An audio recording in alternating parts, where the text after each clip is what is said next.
Olá, igreja, tudo bem?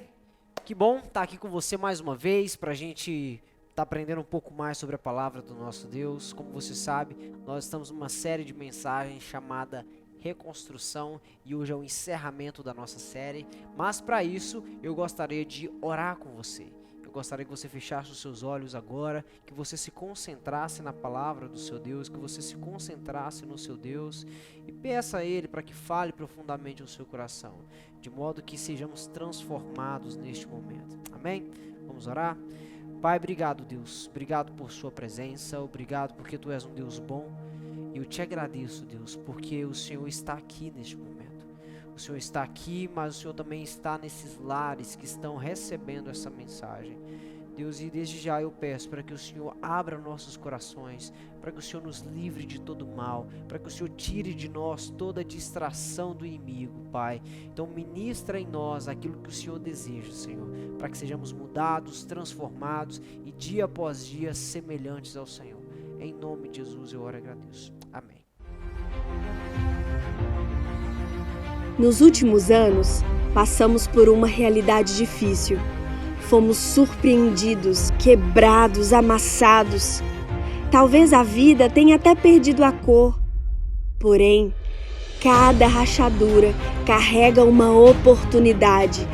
A oportunidade da reconstrução. Para reconstruir os muros, é necessário enfrentar as ruínas, avaliar a obra, determinar as ações. Às vezes, é preciso demolir algumas partes que, por mais atraentes que sejam, não podem permanecer no local.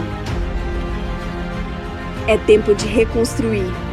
Reconstruir sua família, reconstruir seu casamento, reconstruir sua fé e, principalmente, reconstruir sua história. Grandes coisas Deus tem feito por nós e juntos vamos construir o melhor ano das nossas vidas. Seja bem-vindo à série Reconstrução.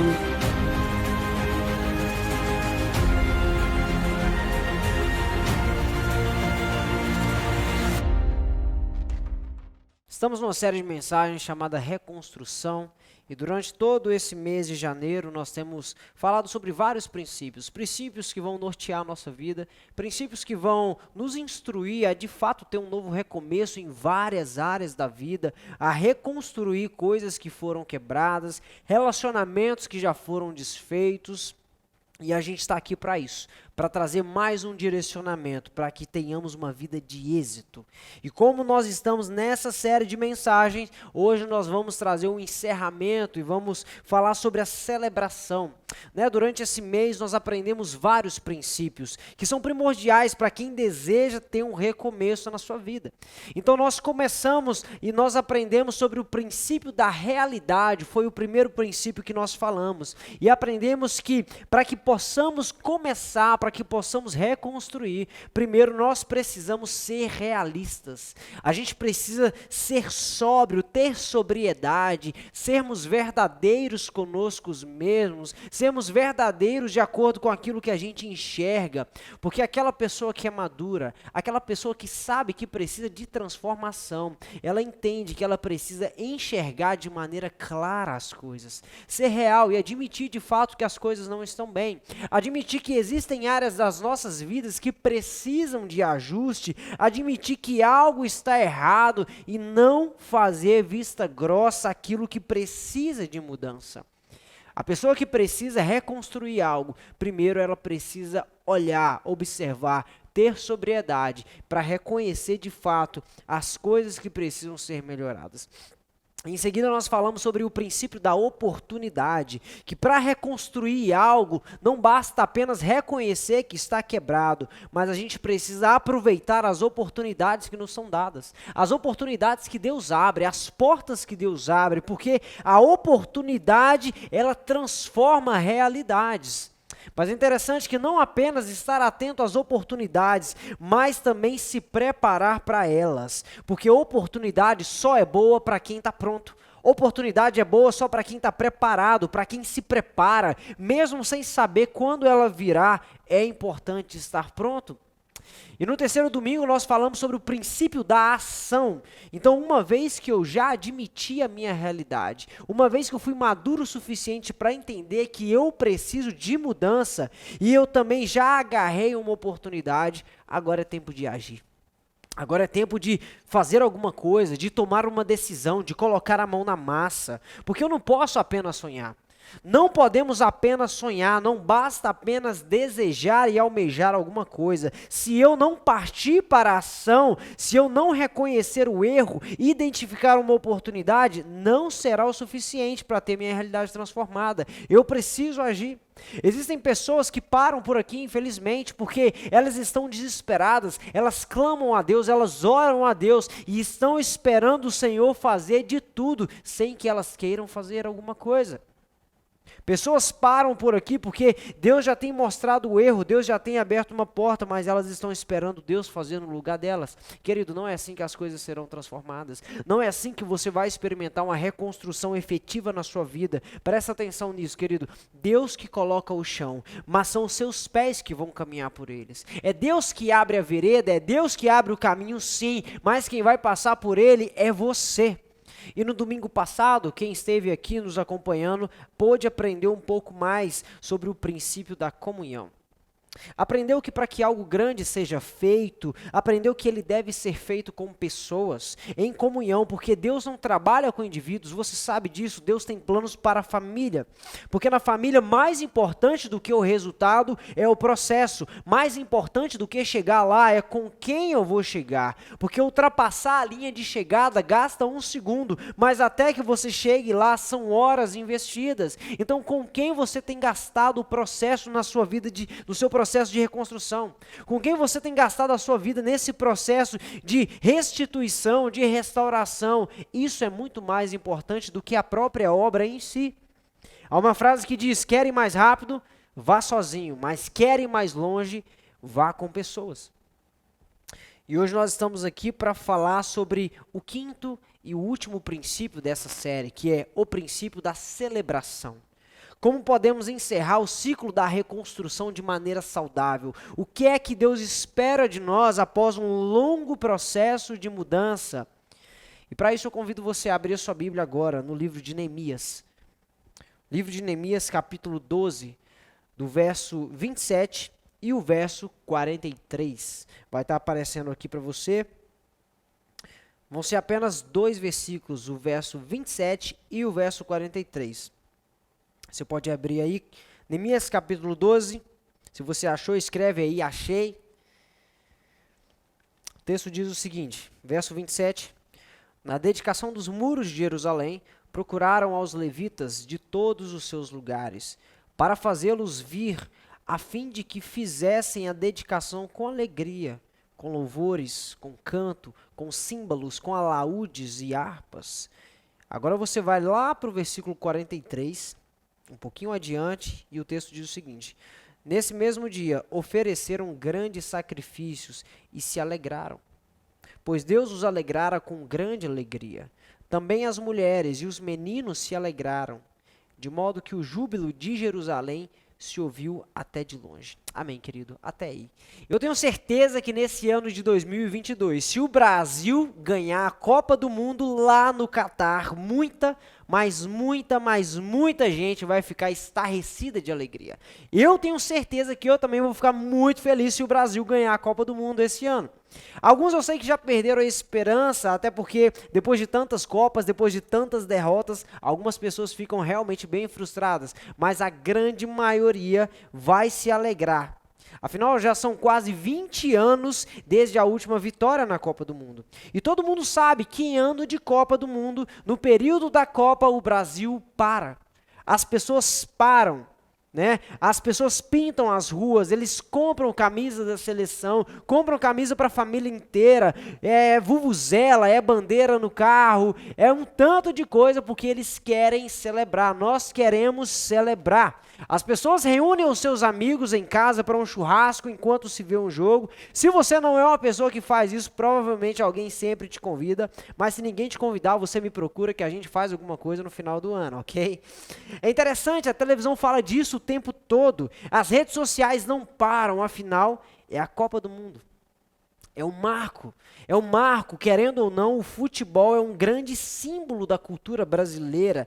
E você quer ver um brasileiro triste é quando o Brasil perde um jogo. É quando o Brasil perde a Copa do Mundo, quando ele é eliminado. As pessoas perdem a paciência, o dia fica triste, os jogadores são criticados, o técnico é criticado, falam que vão torcer para a Argentina, falam que nunca mais vão assistir um jogo de futebol. E tudo isso porque por muito tempo a honra deste país estava atrelada às conquistas do futebol. O reconhecimento positivo que o Brasil tinha lá fora era por causa do seu lindo futebol, era por causa dos grandes ídolos que o Brasil produziu, das taças que a seleção brasileira tem. O fato de sermos a seleção com a maior quantidade de Copas do Mundo vencidas, muitos se orgulham disso. Muitos se orgulham disso e a partir do momento que o time começa a perder, que a seleção começa a ser enfraquecida, a derrota vem e as pessoas se sentem envergonhadas. E por que eu estou falando isso? Porque nós estamos falando sobre o livro de Neemias e durante todo esse mês a gente tem observado a história de Neemias e os muros de Jerusalém. E quando nós vemos essa história, nós observamos Neemias clamando durante 4 meses a Deus para que o seu rei autorizasse a reconstrução dos muros. Nós vemos o desespero daquele povo em ver a sua cidade novamente reestruturada. As cidades elas eram cercadas por muros, e muros grandes e muros fortes, e aqueles muros simbolizavam a fortaleza daquele povo. As portas da cidade mostravam a dignidade daquele povo, e eles se orgulhavam da sua cidade, eles tinham prazer naquilo. Assim como o brasileiro é apaixonado pela sua história no mundo do futebol, assim como o brasileiro tem orgulho em falar da história da seleção brasileira, esse povo se orgulhava da sua cidade. Eles tinham o privilégio de morar lá, tinham orgulho dos grandes muros, das portas que eram grandes e fortes. Mas é interessante que o tempo passa e aqueles muros eles são destruídos. As portas são queimadas. Então era como se a honra daquele povo tivesse ido embora. Era como se eles tivessem perdido a sua dignidade. Eles não tinham mais em que confiar. Eles não tinham mais do que se orgulhar. Então por muito tempo o maior anseio daquelas pessoas era ter a sua vida de volta. É ter a sua cidade de volta, é ter o êxito daquela cidade, dos muros novamente, era poder entrar em Jerusalém e sentir a paz daquela cidade, sentirem paz, mas eles não têm isso mais, e eles sentem saudade, porque naquela cidade eles eram protegidos pelos muros, eles estavam guardados e naquela cidade eles tinham um senso de pertencimento, eles sentiam que eram parte de alguma coisa, que faziam parte de uma sociedade forte, robusta e que tinha uma bela história. Enquanto o povo estava preso na Babilônia, enquanto eles estavam lá, aqueles moradores estavam presos na Babilônia, estavam sendo escravizados, a sua cidade estava sendo devastada. E a gente viu isso durante esse mês de janeiro, mas então a gente vê que Deus também abençoa aquele povo. Chega um momento que Deus abençoa o povo, Deus liberta eles da escravidão e Deus dá a eles o privilégio de reconstruírem a sua cidade. Depois de reconhecerem a destruição daquele lugar, depois de agarrarem uma oportunidade, porque agora eles têm um líder como Neemias. Então eles começaram a agir, e eles começaram a agir em família em prol de uma grande obra. Só assim os muros foram restaurados, só assim aqueles muros foram restabelecidos.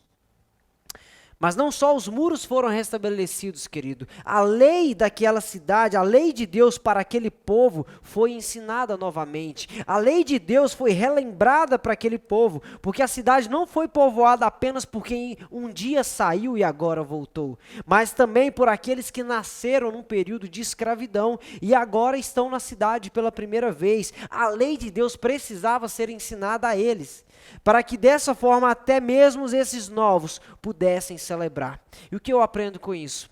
Da mesma forma que aquele povo pôde comemorar a conclusão daquela obra, nós também precisamos aprender a celebrar as pequenas e as grandes vitórias da nossa vida. E talvez você pode dizer, bom, mas isso é a coisa mais fácil do mundo. Não tem nada mais fácil do que celebrar uma vitória, até porque se eu ganho alguma coisa, é natural eu me alegrar com aquilo. É impossível algo de bom acontecer na minha vida e eu não me alegrar com isso. Isso nem é algo mesmo que eu preciso aprender, porque o ser humano, por natureza, se alegra com coisas boas. O ser humano se alegra quando coisas boas acontecem, quando ele é abençoado, mas é aí que nós nos enganamos. Eu gostaria que você prestasse bastante atenção, porque toda alegria sem celebração é egoísmo. Toda alegria sem festa, toda alegria sem regozijo é egoísmo. Toda alegria sem uma expressão dela é egoísmo, porque ela não reflete a glória de Deus. Toda alegria que não é demonstrada, que não é externalizada, ela não converge na glória a Deus. Muitas pessoas se alegram, mas poucas celebram. Muitas pessoas ficam felizes, mas não comemoram. E precisam comemorar, precisam celebrar, porque a celebração testemunha para as pessoas o que é que Deus fez. De nada adianta eu ficar satisfeito em meu coração pelas coisas que Deus faz e não externalizar, porque quem está ao meu redor nunca vai saber daquilo que Deus fez na minha vida. Toda bênção, querido, que Deus te dá, toda reconstrução feita, se não for externalizada, saiba que você está desperdiçando a oportunidade que Deus te dá de trazer pessoas para o reino. Pode parecer um pouco radical, mas se você pesquisar na Bíblia, você nunca vai ver um povo de Deus se alegrando sem que haja festa, sem que haja celebração.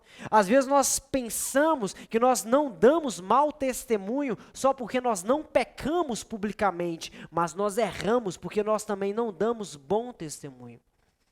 A ausência de bom testemunho nem sempre é pecar publicamente. A ausência de bom testemunho é também ocultar a obra que Deus fez para que fosse exposta.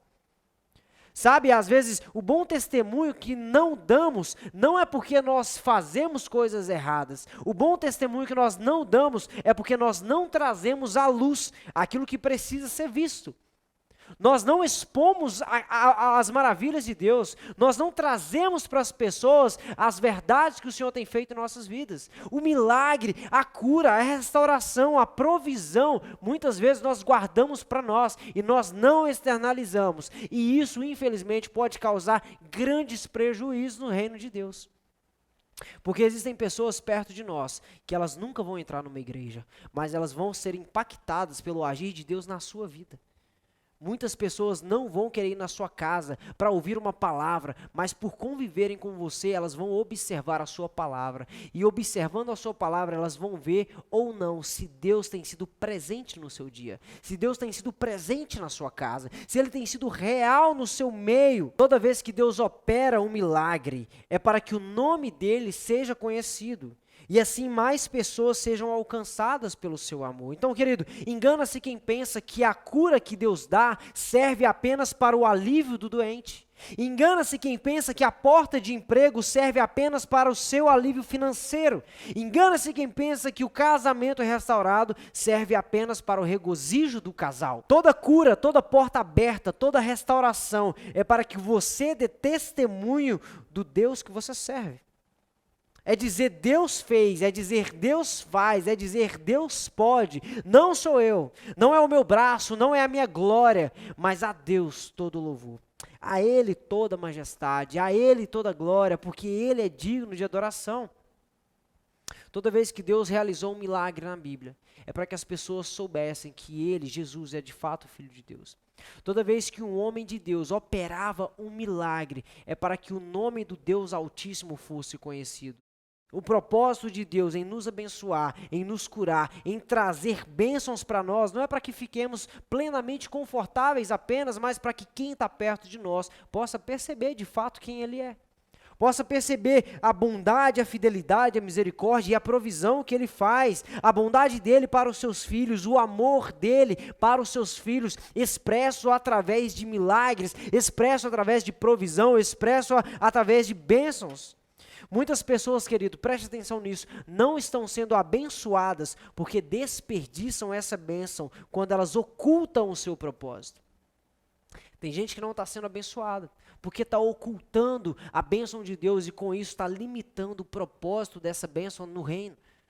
limitando o propósito dessa bênção na sua casa, na vida das pessoas. Nós impedimos que a obra de Cristo em nossa vida conclua com êxito quando nós impedimos a sua exposição.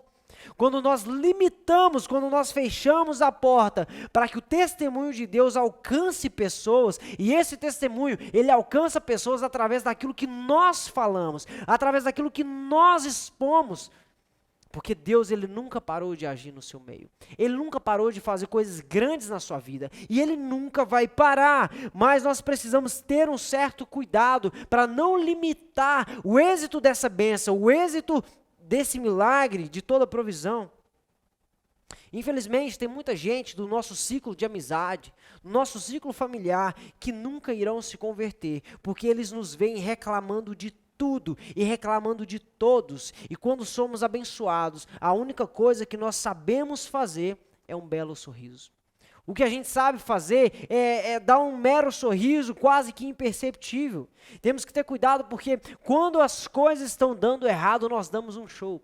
Quando as coisas saem do controle, a gente fica desesperado, a gente fala para todo mundo, a gente reclama, a gente liga para os parentes para reclamar, a gente faz questão de demonstrar que as coisas não estão bem.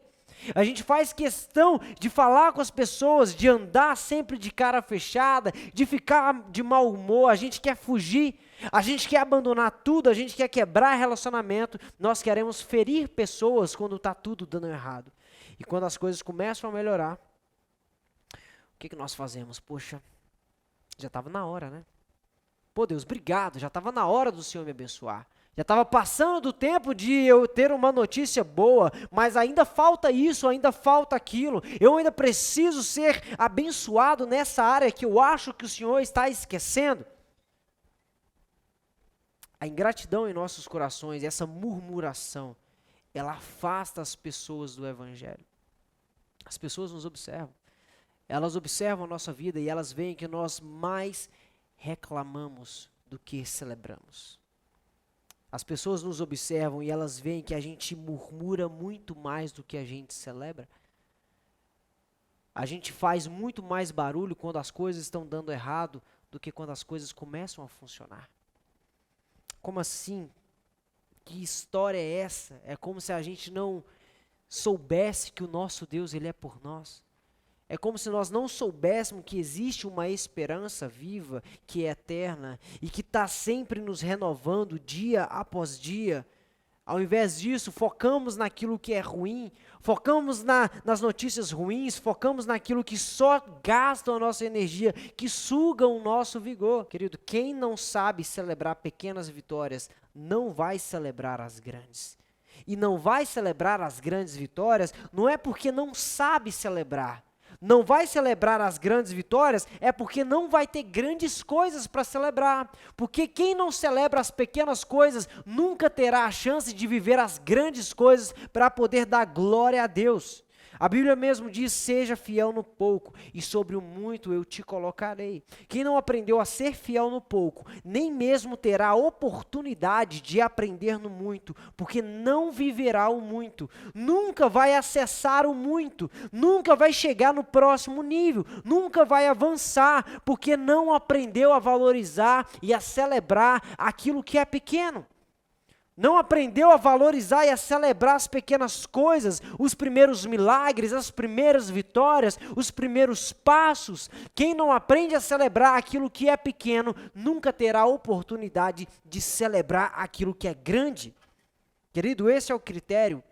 Valorizar as pequenas coisas, celebrar os pequenos começos, celebrar as pequenas vitórias. É como se as bênçãos de Deus sobre nós fosse um mero detalhe. Quem não celebra as coisas de Deus, mas murmura na maioria das vezes, está dizendo que as bênçãos de Deus é só um mero detalhe em uma vida cheia de desgosto. É como se as bênçãos de Deus fosse um mero detalhe digno de observação e não de celebração. Não importa o tamanho da bênção que você recebe, querido, ela não é digna de observação, ela é digna de celebração, ela é digna de festa, ela é digna de glória, ela é digna de regozijo. Quem age dessa forma nunca conhecerá a plenitude de Deus nessa vida. porque viverá sempre reclamando e experimentando coisas ruins, mas não porque só vive coisas ruins, mas porque tem observado apenas aquilo que é negativo, tem dado foco apenas àquilo que é depreciativo e nunca tem valorizado o que Deus tem feito. Em toda a história bíblica, como eu já disse, quando o povo de Deus vencia as guerras, eles celebravam. Eles cantavam canções, eles eram expressivos naquilo que eles faziam. Quando a Arca da Aliança, que simbolizava a presença de Deus, retornou para Jerusalém, Davi celebrou com danças, Davi celebrou com música, houve festa naquele local. Quando Moisés atravessou o Mar Vermelho com o povo de Deus, eles celebraram, eles cantaram, eles davam glória a Deus, eles davam testemunho do que Deus fazia, eles faziam questão de expor a vitória que eles tiveram. A Bíblia não diz que eles abriram um pequeno sorriso ou fizeram um breve comentário de gratidão. Eles externalizaram a sua alegria, porque sabiam que seu Deus era digno dessa honra. Sabiam que o seu Deus, ele era digno de todo louvor. Quem se alegra, mas não celebra, demonstra egoísmo e demonstra ingratidão. E sabe por quê? Demonstra egoísmo porque não dá testemunho daquilo que Deus fez. Logo, ele quer se alegrar sozinho. Ele não quer externalizar. Com isso, ele limita o conhecimento de Deus diante daqueles que estão perto dele. Mas também demonstra ingratidão, porque é como se a bênção que Deus me deu não fosse boa o suficiente, não fosse digna o suficiente de um gesto maior da minha parte. As bênçãos de Deus tanto faz, não era o que eu queria, não veio do jeito que eu orei, não veio da forma que eu esperei, logo não é digno de tanta celebração. Deus, obrigado, mas eu não acho que merece tanta exposição. Querido, muitas vezes a gente está vivendo uma vida medíocre, porque nós não estamos valorizando as coisas que Deus está nos dando. Nós vivemos uma vida medíocre, porque nós não celebramos as bênçãos de Deus, nós não celebramos a sua bondade, nós não celebramos a sua vitória, nós não celebramos a provisão. Que de fato o nosso coração seja mudado, que de fato possamos aprender a ser como esses homens. No verso 43, na parte A, o versículo que nós lemos, o texto diz o seguinte: no mesmo dia ofereceram grandes sacrifícios e se alegraram, pois Deus os alegrara com grande alegria. Querido, nem sempre a celebração ela é fácil. Na maioria das vezes, ela pode até ser bem difícil. Isso porque, às vezes, a gente comemora muitas coisas, nós temos muitos motivos para comemorar. Às vezes, quando alguém chega de uma viagem, quando alguém casa, quando alguém faz aniversário, nós gostamos de comemorar.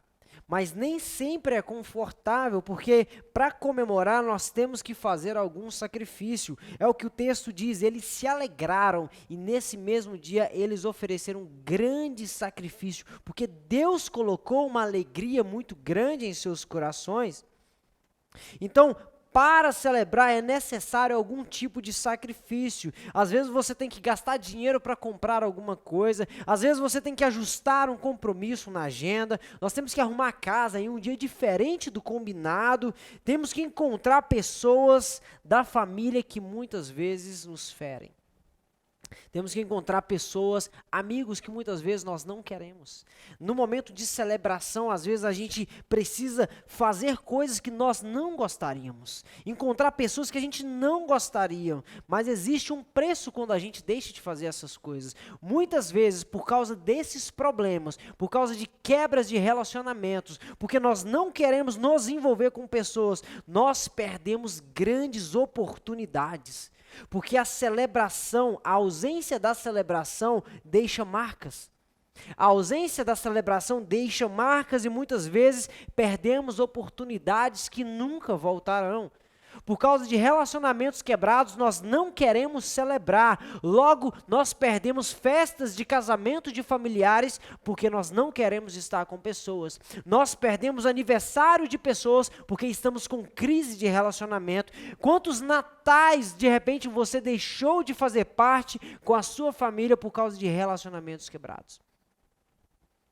Quem não celebra, perde a conexão com Deus, porque oculta o propósito da bênção. Mas também quem não celebra perde a conexão com as pessoas, porque quando eu não celebro com elas, eu deixo de ser um receptor de testemunho. Quantas vezes nesses compromissos de famílias, por não estar lá, quantas coisas boas nós não perdemos? Talvez por não estar em datas comemorativas, quantas coisas eu perdi com a minha família? Quantas boas notícias eu perdi, quantas boas alegrias eu deixei de viver, quantos abraços eu deixei de dar e de receber, simplesmente porque eu não quis celebrar. Eu não quis celebrar porque eu não quis oferecer um sacrifício. Eu não quis me sacrificar. Aqueles homens em Neemias, eles sacrificaram coisas, ofereceram sacrifícios a Deus por causa da celebração. Nós estamos perdendo muitas coisas porque nós não sacrificamos o nosso ego para celebrar. Não sacrificamos nosso orgulho para celebrar, a nossa soberba. Nós não queremos ser rebaixados, nós queremos manter o nosso espírito altivo, não queremos baixar a guarda diante das pessoas e com isso deixamos de celebrar. Queremos celebrar só quando é confortável para a gente, quando não nos vai custar nada. E quando eu digo isso, eu falo sobre celebração que nós fazemos para nós, mas também celebração do outro. Quantas festas de aniversário deixamos de ir porque a gente não quer comprar um presente, porque a gente não quer fazer uma alteração no compromisso, porque a gente não quer sair de casa, porque a gente não quer sair da zona de conforto. Deixamos de celebrar porque não fazemos sacrifícios. Querido, toda celebração requer sacrifício. Mas por que a celebração é tão importante, querido? Se não celebrarmos, o nome de Deus não será conhecido. Se não celebrarmos, os nossos relacionamentos não serão nutridos. Se não celebrarmos, como eu disse, perdemos a conexão com Deus, porque não cumprimos o propósito daquilo que Ele nos deu, mas também perdemos a conexão com as pessoas, porque nós não estamos lá para sermos um transmissor de testemunho, mas também um receptor de testemunho. Querido, a celebração é algo de Deus, a celebração é algo que Ele instituiu, os céus ficam em festas, Deus celebra quando um pecador se arrepende, por que nós não vamos celebrar quando somos abençoados por Ele, querido? E Satanás está em tudo isso, Satanás ele é muito sutil, ele não precisa furar o pneu do seu carro para que você não venha à igreja e dessa forma deixe de glorificar a Deus.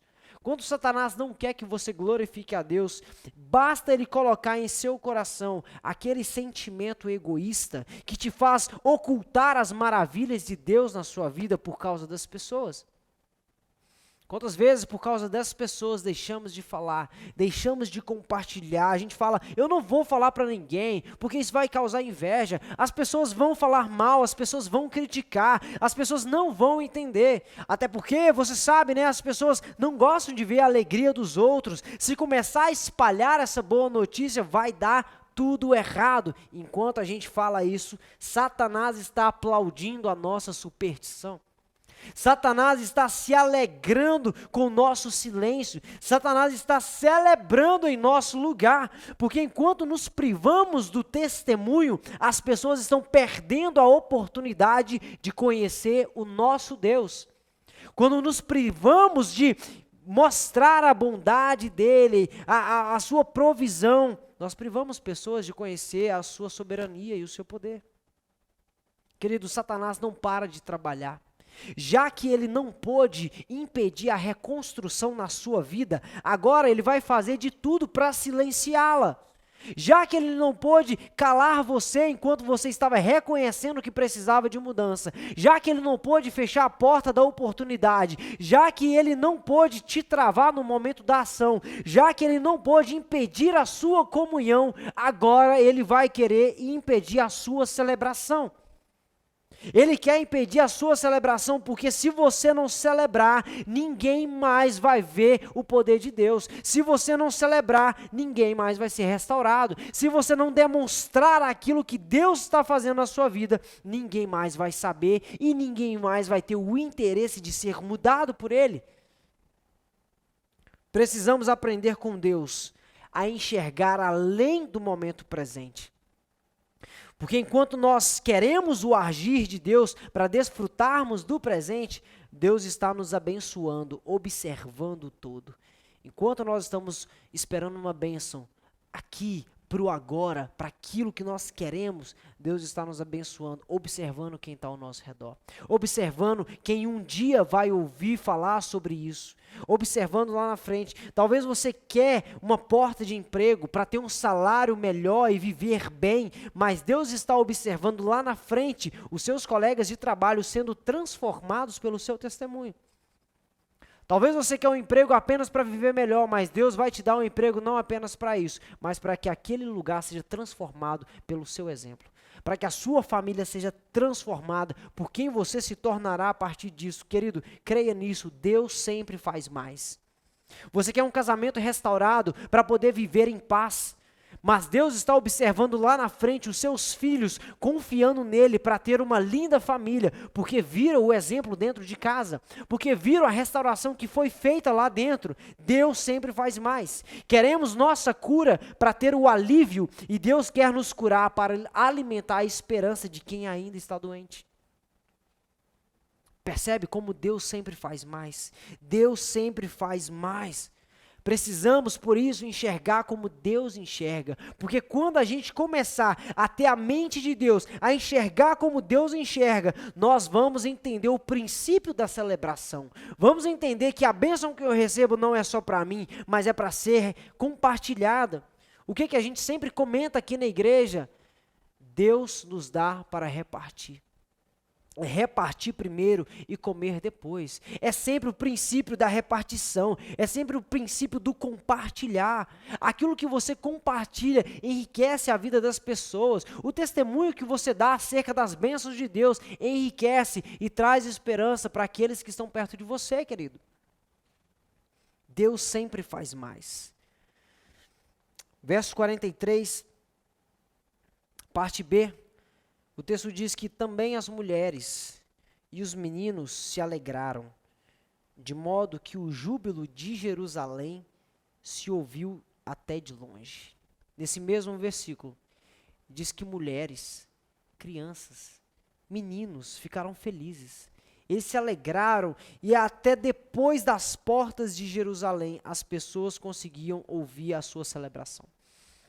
Jerusalém celebrou tanto essa restauração. Jerusalém celebrou tanto os muros, celebrou tanto a lei novamente. Jerusalém celebrou tanto a nova perspectiva, que a alegria era ouvida além dos muros. Era ouvida além daquela cidade. De muito longe as pessoas viam Jerusalém se alegrando.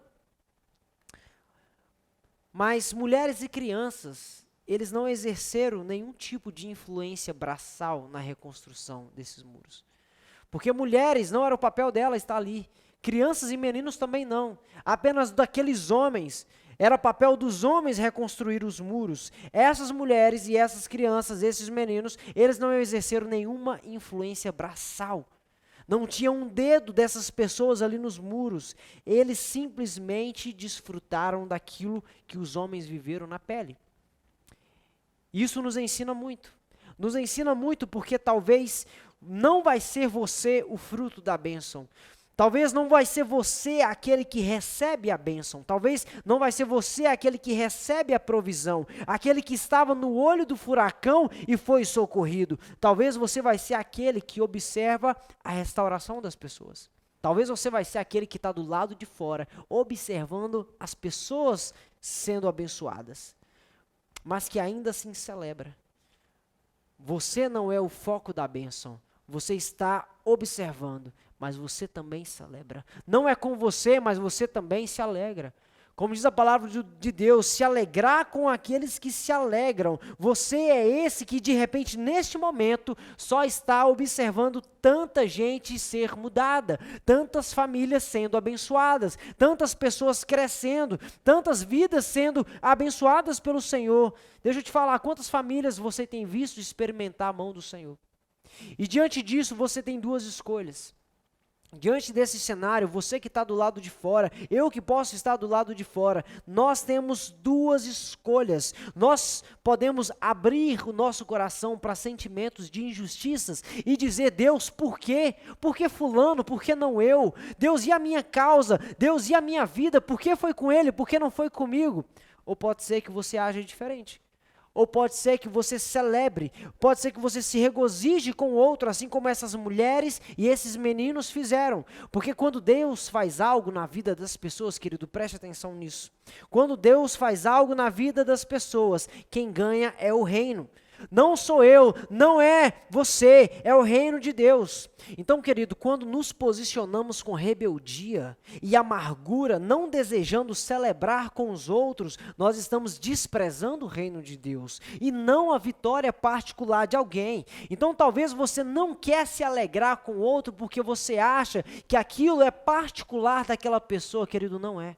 É o reino de Deus se expandindo. Quem despreza a reconstrução na vida do outro, despreza a ação de Deus em prol do reino. Aquele que se entristece com a vitória do outro, se entristece com o reino de Deus. Porque a Bíblia diz que o homem não pode receber nada, não pode receber coisa alguma, se do céu não lhe for dado. Então toda bênção que essa pessoa recebe vem de Deus. Sabe essa pessoa que está do seu lado?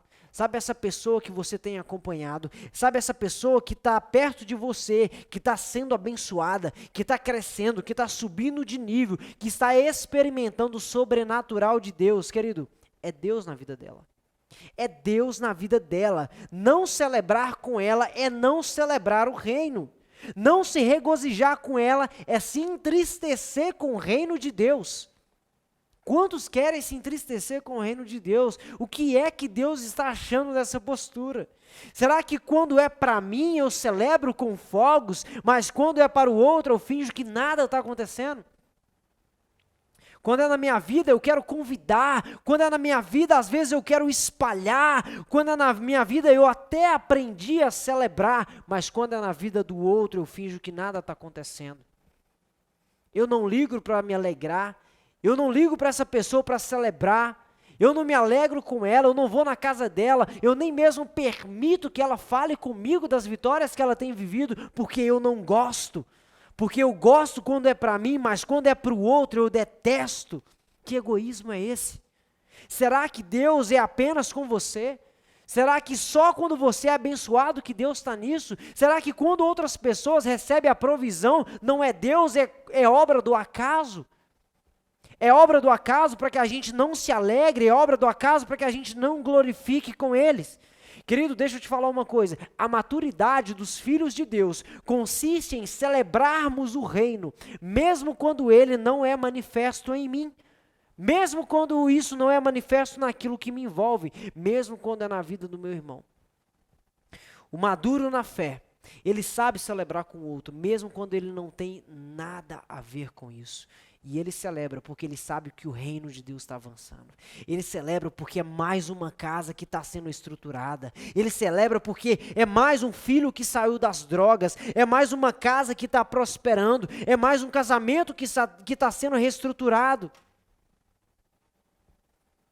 O filho de Deus maduro, ele se alegra com a vitória do outro. O filho de Deus maduro não só se alegra, ele celebra, mas não só celebra, ele investe na celebração do outro. Ele investe na alegria do outro. Ele faz de tudo para que aquela celebração ela seja expandida, mesmo quando não se diz respeito a mim, mas diz respeito ao meu próximo. Querido, preste atenção nisso, maduro na fé, ele não está preocupado com o individualismo, ele não quer saber se é ele ou se é o outro, ele quer saber se o reino de Deus está avançando. Querido, até quem não assiste o jogo na Copa do Mundo, sabe que a seleção brasileira fez um gol, porque na hora todo mundo grita, todo mundo celebra. Até mesmo quem não está assistindo o jogo, sabe que a seleção ganhou, porque tem carreata nas ruas. As pessoas estão saindo de carro e elas estão buzinando, anunciando a vitória daquele jogo. Mesmo quem não assiste o jogo, sabe que a seleção ganhou a Copa do Mundo, quando as pessoas estão virando a noite festejando. sabe que as pessoas estão festejando, ela está vendo as pessoas celebrando. Quando um pecador se arrepende, há festa no céu. O que eu quero dizer com isso? Tanto na terra quanto no céu, as pessoas sabem celebrar coisas boas. Porque na terra as pessoas sabem celebrar um jugo. No céu, os anjos sabem celebrar. No céu, os anjos sabem celebrar um arrependimento. Mas será que você sabe dar testemunho daquilo que Deus tem feito? Quando Deus está fazendo algo na sua vida ou na vida do outro, qual que é a sua reação? Será que nós sabemos de fato celebrar aquilo que Deus tem feito? Em que posição nós estamos? Porque talvez a gente até celebra coisas lá fora. Talvez você até consegue celebrar um jogo de futebol, mas você consegue celebrar as obras de Deus na sua vida? Será que você consegue celebrar a obra de Deus na vida de outra pessoa? Porque isso é o avanço do reino. Dessa forma, nós damos testemunho do que Deus está fazendo, do que Deus faz, do que Deus quer. Que nós não sejamos pessoas que fecham as portas para a bênção de Deus, para a celebração. Talvez você pense, nossa, eu nunca vou ser uma pessoa que vai fechar a porta para uma bênção. Mas talvez você tenha feito isso sim, quando você deixa de celebrar. Porque a ausência de celebração impede com que sejamos mais abençoados. A ausência da celebração, a ausência do testemunho de Deus para as pessoas impede que sejamos abençoados.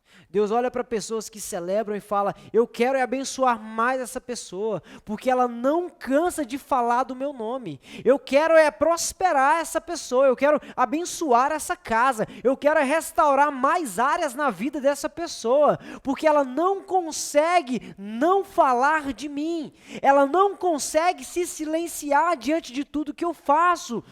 Essa pessoa não consegue se calar, essa pessoa está sempre falando de mim, ela está sempre anunciando o meu reino, está sempre anunciando as minhas grandezas, está sempre anunciando o que eu posso. Então eu quero abençoar, eu quero reestruturar, eu quero reconstruir cada vez mais a vida de quem celebra, cada vez mais a vida de quem testemunha, querido. Que sejamos essas pessoas, que sejamos como esses que celebraram, que sejamos como Neemias e como esses homens, que chegaram até aqui, que construíram, que perseveraram, que seguiram em frente, e que no final, quando deu tudo certo, eles não silenciaram. Eles cantaram, eles celebraram, eles fizeram festa, eles anunciaram até para longe de Jerusalém que a vitória foi feita, que a obra de Jesus foi concluída, que houve êxito no plano de Deus, que houve êxito em tudo aquilo que Ele fez. Amém, querido? Feche seus olhos, vamos orar. Feche seus olhos aí onde você está. Peça a Deus que abra os seus olhos para tudo aquilo que Ele já tem incomodado na sua vida. Porque às vezes nós temos agido com ingratidão e a gente não está percebendo. Às vezes nós estamos silenciando as bênçãos de Deus, quando na verdade nós temos que repartir a boa nova do seu poder.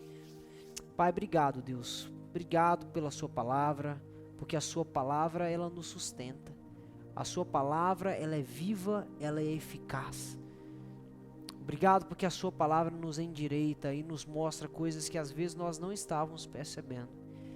E Deus, neste momento eu peço para que o Senhor venha endireitar nossas veredas, endireitar os nossos caminhos. Pai, tira de nós, Deus, toda murmuração, tira de nós toda reclamação. Pai, coloque em nós a celebração, nos faça viver uma vida de celebração, uma vida de festa, uma vida de testemunho. Deus, que tudo aquilo que a gente vive seja testemunho do Senhor, que o Senhor use a nossa vida como testemunho vivo, que o Senhor use tudo aquilo que o Senhor já faz em nós, como algo que vai propagar o seu evangelho, que vai fazer com que pessoas sejam alcançadas, sejam mudadas, que de fato aqueles que estão de fora possam vir para dentro do seu reino, por verem, Deus, a nossa celebração, por verem tudo aquilo que o Senhor já está fazendo na nossa vida, tudo aquilo que o Senhor ainda vai fazer, Pai. Pai, nós precisamos do Senhor. Eu peço por cada casa aqui agora. Eu oro por cada lar. Eu peço que o Senhor já vá ao encontro deles. Eu peço que o Senhor conserte aquilo que está quebrado. Deus, eu peço que o Senhor venha reconstruir, meu Deus, tudo aquilo que um dia foi desfeito.